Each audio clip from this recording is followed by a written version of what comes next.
All right, this is going to be awful, but you can find the inverse of a 3 by 3 by hand. What you do is just kind of stick on the identity to the end of it. So this is what yours looked like. You kind of, so the identity matrix is the one that looks like this. So if you tack that onto the end and then you row reduce it until this side looks like the identity, then this side will be the inverse. So right now you have A here and the identity matrix here. When you're done row reducing it, which we call, well, whatever, row reduce, then what you'll end up with on this side, you want I on this side, and then you'll have the inverse over here. So we can, I don't know, I mean, it's already kind of close. We do need to get rid of this guy, and this guy, and this guy. So we'll use this one right here to get rid of that 3. So we're gonna do 3 times row 2, add that to row 3, and that's gonna give us a brand new row 3. So I'm not changing the top one, and I'm not actually changing the second one,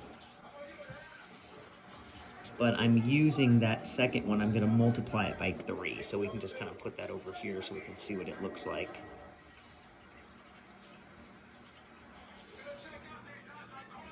So I just multiplied the second row by 3, and I'm gonna add that to this third row up here. So 0 plus 1 is still a 1. 3 plus negative 3 is 0. Negative 9 plus 10 is 1. 0 plus 0 is 0. 0 plus 3 is 3. And 1 plus 0 is 1. So I multiplied, I needed this 1 right here to get rid of that negative 3. So I multiplied this row by 3 and added it to that one. So 3 times 0 plus 1. 3 times 1 plus negative 3. 3 times negative 3 plus 10. 3 times 0 plus 0 gave me the 0. 3 times 1 plus 0 gave me the 3. 3 times 0 plus 1 gave me the 1. So we're almost there.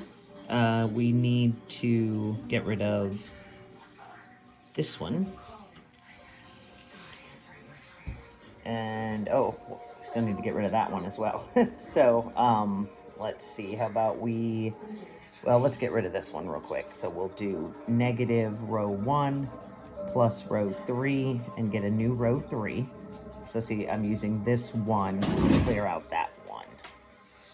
So again, top row is not changing. This row is not changing.